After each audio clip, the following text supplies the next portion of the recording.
Oh, alangkah dalamnya kekayaan, hikmat dan pengetahuan Allah. Sungguh tak terselidiki keputusan-keputusannya, dan sungguh tak terselami jalan-jalannya.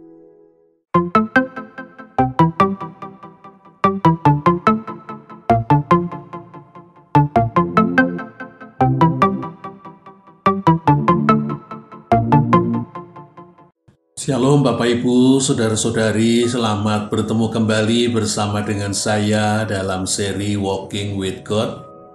Saya masih melanjutkan tokoh Paulus.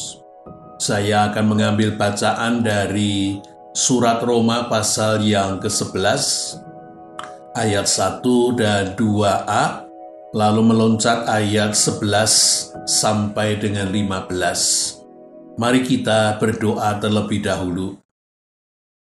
Ya Tuhan yang kami kenal, kami sembah di dalam diri Tuhan Yesus Kristus. Tuhan yang mengasihi kami, walaupun kami kurang mengasihi Tuhan, bahkan kami dahulu tidak mengasihi Tuhan. Tuhan yang setia, Tuhan yang sabar, Tuhan juga yang sudah menolong kami untuk dapat melihat Tuhan, mengenal Tuhan, merasakan kasih Tuhan, dan percaya kepada Tuhan. Kami masih terus memohon pertolongan Tuhan, supaya kami semakin mengenal Tuhan, mengalami Tuhan, dan melayani serta memuliakan Tuhan.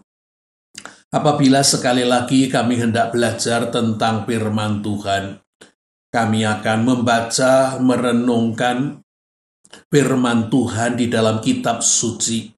Tolonglah kami ya Allah Roh Kudus, berilah kami pewahyuan, berilah kami hikmat, berilah kami iman. Bukakanlah hati kami, sehingga kami dapat menerima, menyambut, mempercayai dan memegangi, serta melakukan firman Tuhan. Mari Roh Kudus, tolonglah alat yang menjadi perantaraan firman, layakkan, kuduskan dan mampukanlah ia, supaya ia dapat berkata-kata seturut dengan kehendak Tuhan, tetapi juga agar kata-katanya dapat kami ikuti dan kami mengerti. Mari Tuhan berfirmanlah, oleh karena kami bersedia untuk mendengarkannya. Di dalam Kristus Sang Firman, Juru Selamat kami, Kepala kami, dan Raja kami, kami berdoa, kami memohon, kami menyerahkan diri. Terima kasih. Amin. Mari kita membaca terlebih dulu dari surat Roma pasal yang ke-11. Roma pasal yang ke-11, ayat 1 dan ayat yang kedua bagian A. Maka aku bertanya, adakah Allah mungkin telah menolak umatnya? Sekali-kali tidak, karena aku sendiri pun orang Israel, dari keturunan Abraham, dari suku Benyamin. Allah tidak menolak umat yang dipilihnya. Ayat 11 sampai dengan 15. Maka aku bertanya, adakah mereka tersandung dan harus jatuh? Sekali-kali tidak. Tetapi oleh pelanggaran mereka, keselamatan telah sampai kepada bangsa-bangsa lain, supaya membuat mereka cemburu.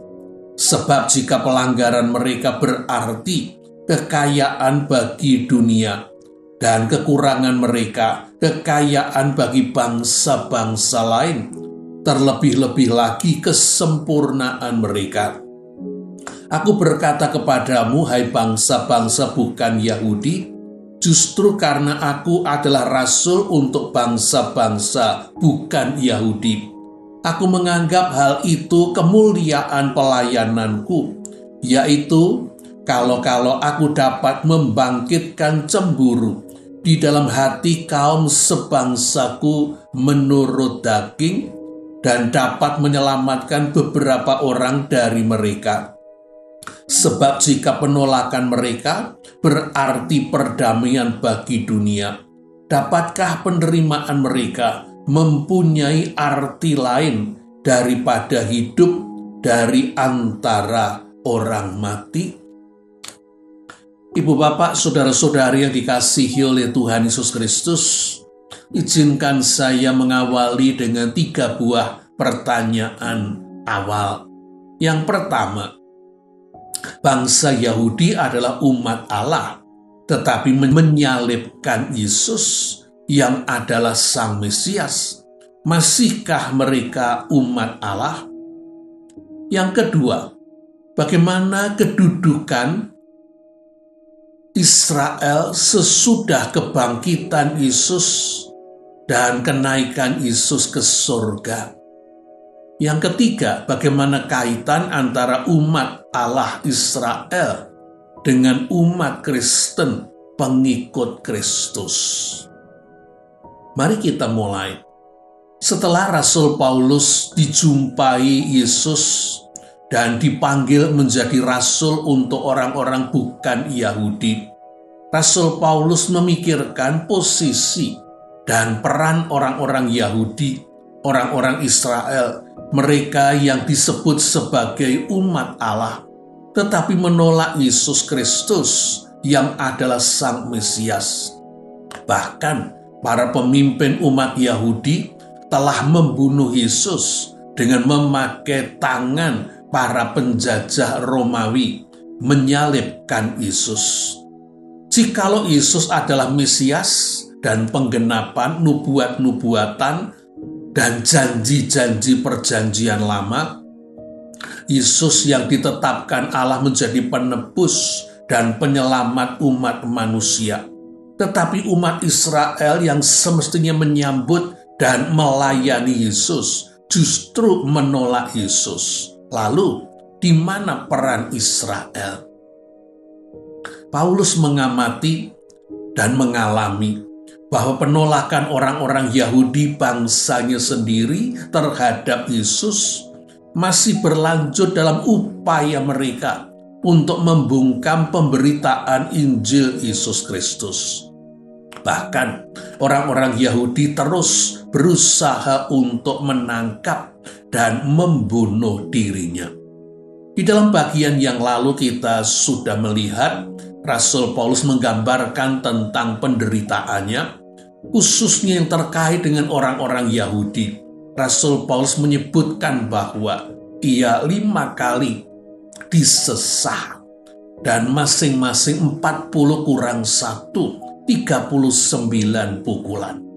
Dalam bagian ini saya mengajak ibu bapak saudara-saudari untuk mengikuti di mana Rasul Paulus dilawan dan dihujat, bahkan kadang-kadang juga dianiaya. Yang pertama di dalam Kisah Rasul pasal yang ke-13 ayat 45 dan 50 di Antiokhia Pisidia. Paulus dianiaya orang-orang Yahudi dengan menghasut para pembesar kota. Kisah Rasul 14 ayat 5 di Ikonium. Orang-orang Yahudi menggerakkan orang-orang yang tidak mengenal Allah sehingga menjadi suatu gerakan massa yang besar. Mereka menyiksa dan melempari Paulus dan Barnabas dengan batu. Kisah Rasul 14 ayat 19 dan 20 di Listra, Rasul Paulus dilempari batu dan diseret keluar kota. Mereka menduga Rasul Paulus sudah meninggal. Tetapi ketika murid-murid mengelilingi Rasul Paulus bangun dan melanjutkan pelayanan. Kisah Rasul 17 ayat 5 di Tesalonika, orang-orang Yahudi dibantu beberapa penjahat dari petualang-petualang di pasar, membuat keributan dan mengacau kota. Kemudian dalam rangka mencari Paulus, menyerbu rumah Yason. Tetapi Paulus dan Silas dapat meloloskan diri dan pergi ke Berea. Kisah Rasul pasal 17 ayat 13 sampai 15 di Berea, orang-orang Yahudi dari Tesalonika mengejar Paulus dan hendak menangkap. Tetapi Paulus kemudian menyingkir ke Athena. Kisah Rasul 18 ayat 12 sampai dengan 13, di kota Korintus, Rasul Paulus didakwa di hadapan Gubernur Galio. Tetapi Galio tidak bersedia untuk menghakimi urusan orang-orang Yahudi ini. Kisah Rasul pasal 20 ayat yang ketiga, di tanah Yunani, Rasul Paulus hendak dibunuh, sehingga Rasul Paulus menyingkir ke Makedonia. Dan di Yerusalem, Paulus ketika beribadah di bait suci ditangkap dan diseret keluar lalu dipukuli. Tetapi Rasul Paulus diselamatkan oleh perwira Romawi Lisanias beserta prajurit-prajurit Romawi, dan dengan diusung dipanggul, Rasul Paulus dibawa keluar dan dipindahkan ke Kaisaria. Kisah Rasul pasal 21 ayat 30 sampai dengan 36. Dan di Kaisaria, orang-orang Yahudi tetap mengejar, menuntut Rasul Paulus dihukum. Karena itu di Kaisaria Rasul Paulus kemudian disidang di hadapan Lisanias, tetapi kemudian juga di hadapan wali negeri Felix dan pengganti Felix Festus, bahkan juga di hadapan Raja Agripa ketika Raja Agripa berkunjung ke Kaisaria. Dan kesimpulan dari orang-orang ini, para pembesar, Rasul Paulus mestinya bisa dibebaskan kalau ia tidak naik banding ke Kaisar.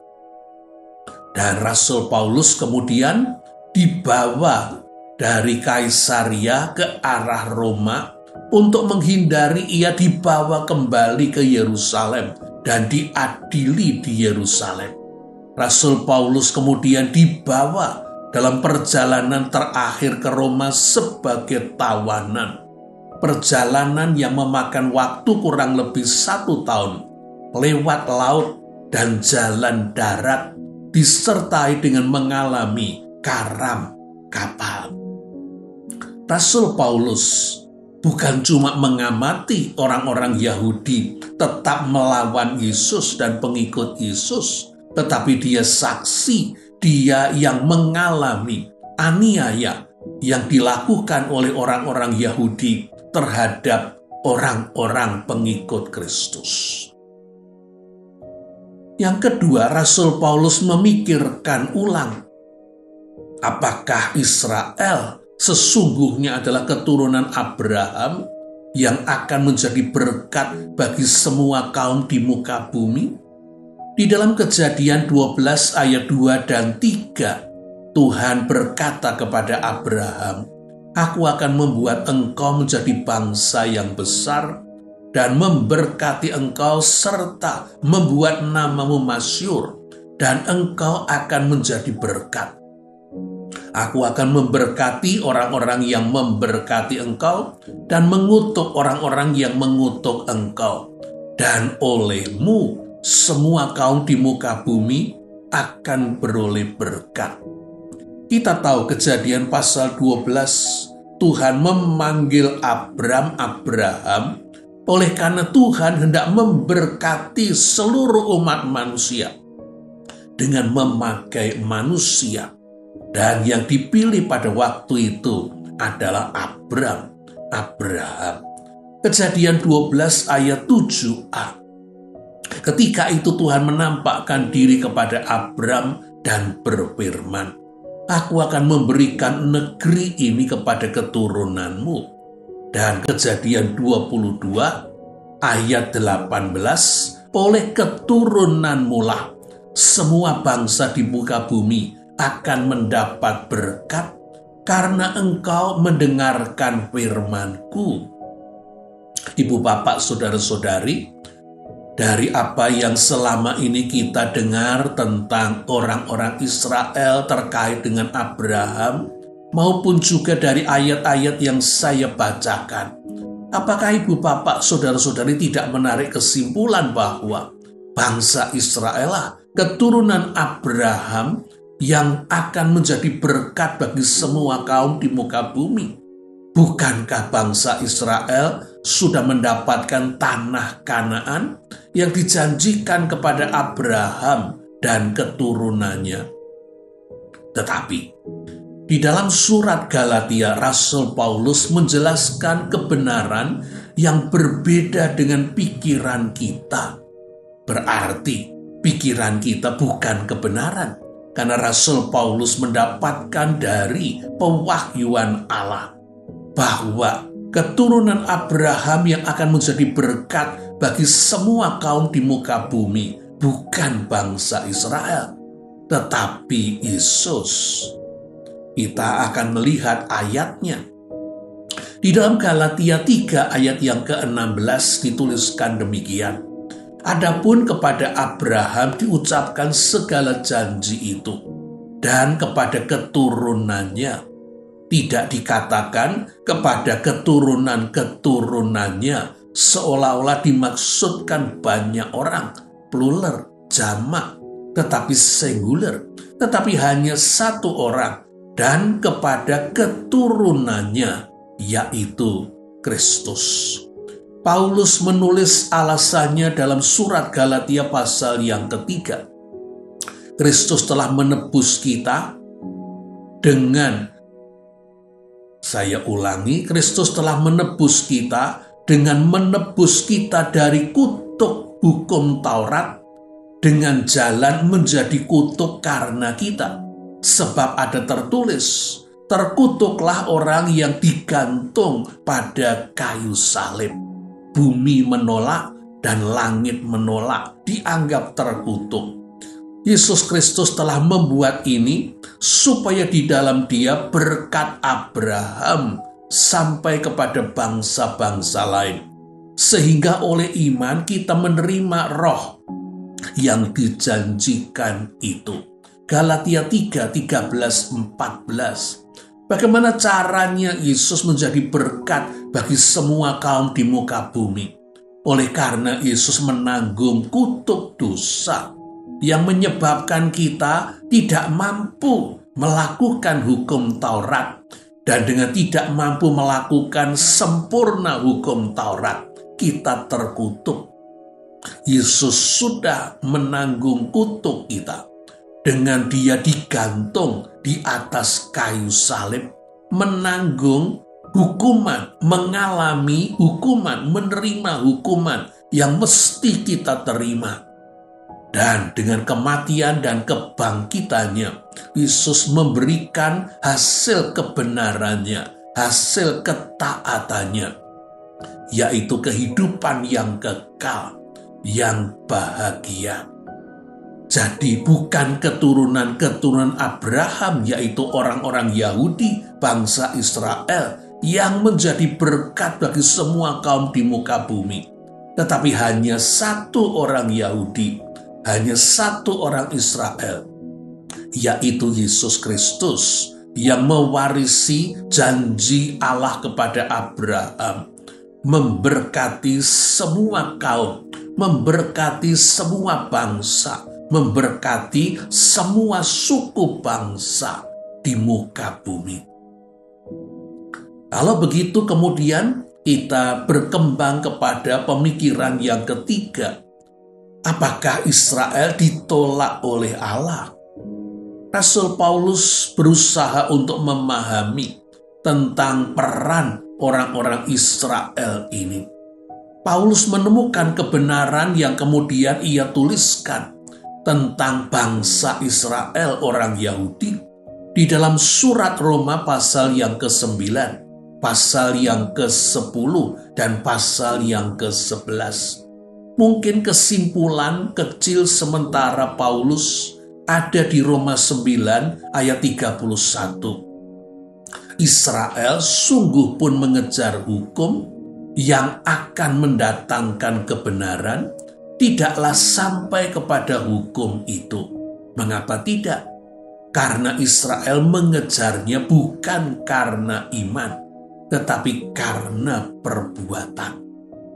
Israel mengandalkan perbuatan, mentaati peraturan agama, mentaati larangan hukum, mentaati syariah-syariah agama.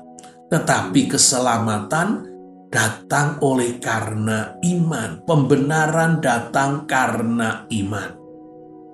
Mari kita baca lebih lengkap bagaimana pergumulan Rasul Paulus tentang bangsanya sendiri.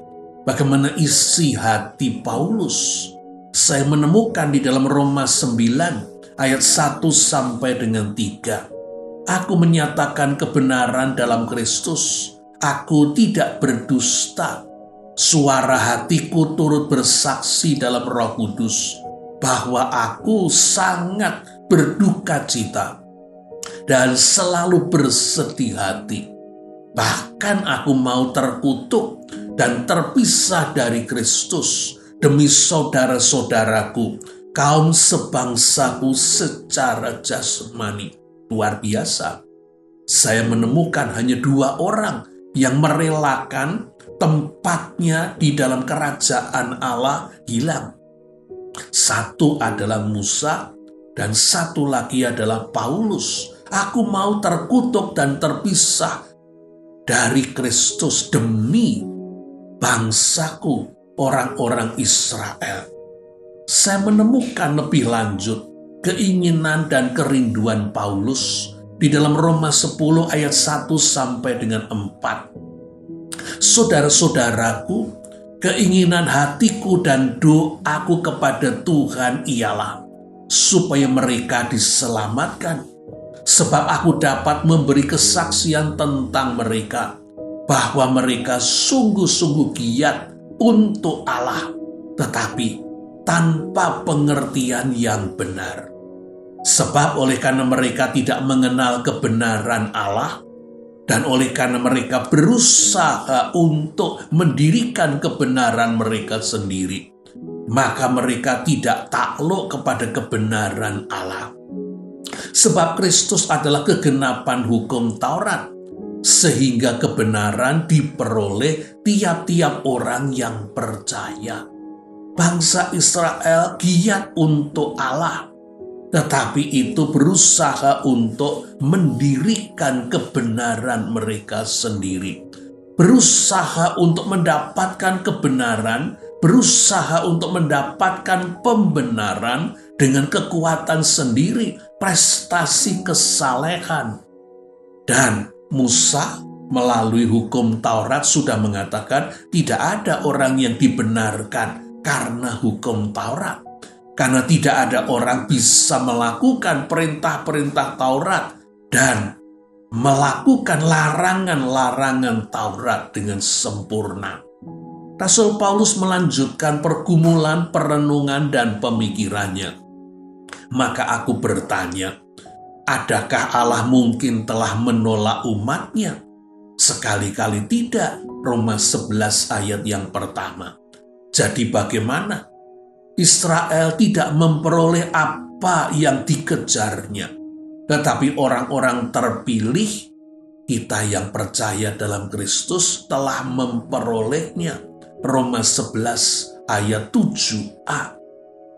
Dan pergumulan Rasul Paulus ini dituliskan lebih lanjut di dalam Roma 11 ayat 11 sampai dengan 15 yang saya bacakan tadi. Maka aku bertanya, adakah mereka tersandung dan harus jatuh? Sekali-kali tidak.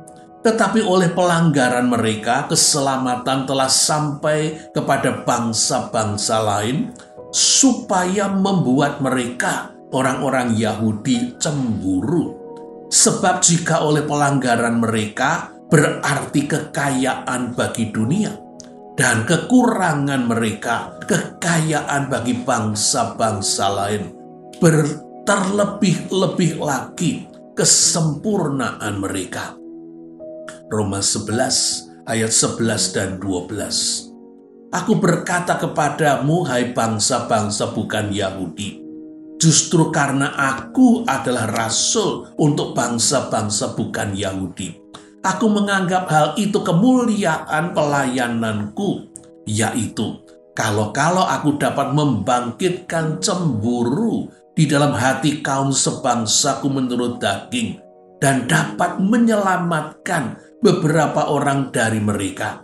Sebab jika penolakan mereka berarti perdamaian bagi dunia, dapatkah penerimaan mereka mempunyai arti lain daripada hidup dari antara orang mati? Roma 11, 13 sampai dengan 15. Dan kesimpulan dari pengamatan dan perenungan Rasul Paulus. Di dalam Roma 11 ayat 25b dituliskan, sebagian dari Israel telah menjadi tegar, sampai jumlah yang penuh dari bangsa-bangsa lain telah masuk. Dengan jalan demikian, seluruh Israel akan diselamatkan. Lebih jauh, Rasul Paulus menuliskan di dalam Roma 11 ayat 28 sampai dengan 32 mengenai Injil. Mereka, orang-orang Yahudi, orang-orang Israel adalah seteru Allah karena kamu. Tetapi mengenai pilihan, mereka adalah kekasih Allah oleh karena nenek moyang. Sebab Allah tidak menyesali kasih karunia dan panggilannya. Sebab sama seperti kamu dahulu tidak taat kepada Allah, tetapi sekarang beroleh kemurahan oleh karena ketidaktaatan mereka. Demikian juga mereka, bangsa Yahudi, sekarang tidak taat, supaya oleh kemurahan yang telah kamu peroleh, mereka juga beroleh kemurahan. Sebab Allah telah mengurung semua orang dalam ketidaktaatan, supaya ia dapat menunjukkan kemurahannya atas mereka semua. Roma 11, 28 sampai dengan 32. Merenungkan tentang bangsa Israel, merenungkan tentang rencana, rancangan, dan karya Allah, khususnya relasi bangsa Israel dengan bangsa-bangsa bukan Yahudi.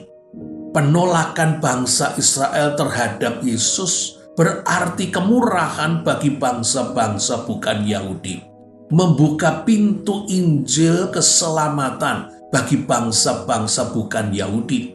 Tetapi oleh karena bangsa-bangsa bukan Yahudi beroleh keselamatan, pengampunan dosa, menjadi umat Allah, akan membangkitkan kecemburuan orang-orang Israel.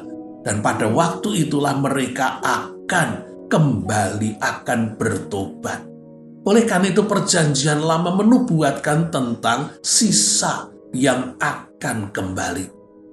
Merenungkan hal ini, Rasul Paulus menutup perenungan dan pemikiran tentang Israel dengan sebuah pujian. Roma 11 ayat 33. Oh, alangkah dalamnya kekayaan, hikmat dan pengetahuan Allah. Sungguh tak terselidiki keputusan-keputusannya, dan sungguh tak terselami jalan-jalannya. Ibu, bapak, saudara-saudari yang dikasihi oleh Tuhan Yesus Kristus, Tuhan memakai Abraham, dan Tuhan juga hendak memakai keturunan Abraham. Tetapi bangsa Israel, orang-orang Yahudi, ternyata sebagian besar kemudian tidak melekat kepada Allah. Mereka mengandalkan hukum Taurat, mengandalkan kesalehan yang mereka lakukan, mereka hasilkan, mendirikan kebenaran mereka sendiri. Sehingga sampai pada zaman Yesus hadir di tanah Israel, mereka bukan menyambut tetapi menolaknya. Dan karena bangsa Israel menolak Yesus, maka keselamatan terlebih dulu diberitakan bagi bangsa-bangsa bukan Yahudi. tetapi Allah tetap setia terhadap panggilan dan pilihannya. Sampai hari ini Israel walaupun tidak melekat kepada Allah, masih tetap umat Allah. Dan kita yang percaya kepada Yesus juga umat Allah yang baru. Allah menginginkan bukan cuma orang-orang Yahudi menjadi umatnya. Allah juga menginginkan bangsa-bangsa bukan Yahudi. Allah tidak hanya menginginkan satu suku, tidak hanya menginginkan satu bangsa. Allah menginginkan semua bangsa menjadi orang-orang yang Ia kasihi. Karena itulah Yesus di dalam Matius 28 mengatakan, "Pergilah, jadikanlah semua suku bangsa muridku." Ibu, bapak, saudara-saudari yang dikasihi oleh Tuhan Yesus Kristus, sekedar membawa kita ke masa yang lebih dekat. Seorang pastor yang merasa sudah menyerahkan dirinya, hidupnya melayani Tuhan dan melayani umat Tuhan, ini jauh di masa yang lampau. Suatu saat ternyata pastor ini terkena sakit lepra, kusta. Dan pada waktu itu sakit lepra kusta dianggap sebagai penyakit menular dan harus dikucilkan, harus diasingkan. Dan pastor ini marah oleh karena dia merasa sudah melayani Tuhan. Bahkan dia sudah rela untuk tidak menikah. Tetapi Tuhan membiarkan dia terkena sakit kusta lepra ini. Sehingga dia tidak dapat melanjutkan pelayanannya. Ia harus meninggalkan tempat pelayanannya. Dan dengan hati yang sedih, ia merasa hidupnya sudah tidak berguna lagi. Ia akan dipindahkan ke tempat yang ia bayangkan sangat mengerikan. Tinggal menunggu kematian. Tetapi ketika ia sampai ke tempat di mana orang-orang sakit kusta lepra dikumpulkan, ia sangat terkejut dan ia sungguh-sungguh tidak pernah menyangka bahwa ia akan menjumpai begitu banyak orang sakit kusta. Ratusan, dan sebagian sudah cukup lama berada di tempat itu tanpa seorang pastor, tanpa seorang pendeta, tanpa pelayanan dari gereja manapun yang bersedia datang dan melayani, karena takut tertular lepra atau kusta. Ia sadar sekarang Tuhan bukan menghentikan pelayanannya, tetapi justru memindahkan ia ke sebuah tempat di mana gandum itu sudah menguning, siap untuk dituai, tetapi tidak ada penuainya. Ia sangat bersyukur kepada Tuhan, karena hidupnya masih berguna. Bahkan Tuhan memberikan kesempatan yang istimewa untuk menyatakan kasih Tuhan kepada sekian banyak sekali penderita kusta lepra ini yang merasa diri mereka sudah dilupakan teman sahabat, sudah dibuang oleh keluarga mereka, seolah-olah mereka sudah mati, padahal mereka masih hidup walaupun benar mereka sakit kusta. Kehadiran sang pastor menyatakan, kalaupun keluarga dan teman-teman sudah melupakan mereka, Tuhan tidak melupakan mereka. Mereka tidak pernah dilupakan Tuhan. Karena Tuhan tetap mengasihi mereka. Tuhan selalu mengasihi mereka satu demi satu. Dan tidak ada yang dikecualikan. Dan dengan kehadiran pastor, mereka berbahagia. Ibu, bapak, saudara-saudari yang dikasihi oleh Tuhan Yesus Kristus, adakah keluarga saudara atau teman yang ternyata menolak Yesus, bahkan memusuhi bukan hanya Yesus, pengikut-pengikut Yesus, orang-orang Kristen? Mereka sinis menghujat Kristen dan Kristus. Apakah saudara tersinggung dan marah terhadap mereka? dan kemudian memutuskan untuk tidak berurusan dengan mereka? Apakah saudara merasa keputusan untuk menjauhi mereka benar di hadapan Tuhan? Apakah Tuhan setuju saudara menjauhi mereka? Tidak terpikirkah jikalau Tuhan memperlakukan mereka seperti apa yang dilakukan bangsa Israel terhadap Yesus, yaitu bahwa Tuhan tetap mengasihi, Tuhan menantikan, dan Tuhan berusaha mendorong pertobatan mereka? Tidakkah saudara meyakini bahwa orang-orang yang menghujat Kristus dan kekristenan masih tetap dikasihi Tuhan, dan Tuhan mengharapkan pertobatan mereka? Mari kita belajar dari sikap dan teladan Rasul Paulus. Kita mau mendoakan orang-orang yang melawan Kristus dan bersikap negatif, bahkan agresif terhadap gereja dan terhadap kita. Jikalau saudara pernah mendoakan orang-orang seperti ini, lebih-lebih jikalau itu anggota keluarga, teman kerja yang dekat, adakah saudara masih berdoa dan mendekati mereka supaya mereka melihat dan mengenal Kristus melalui hidup saudara? Sudah berapa lama saudara berusaha untuk menjadi terang dan garam bagi mereka?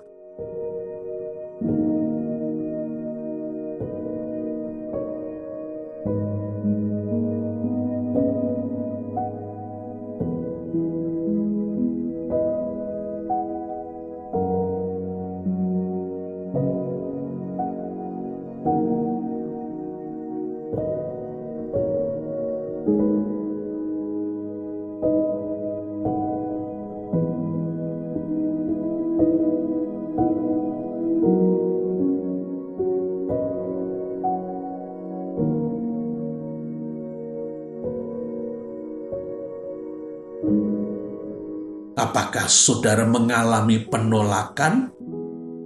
Saudara sudah dijauhi dan diperlakukan dengan kasar, baik dalam kata-kata maupun sikap, sehingga saudara memutuskan untuk berhenti dan tidak lagi mendoakan mereka.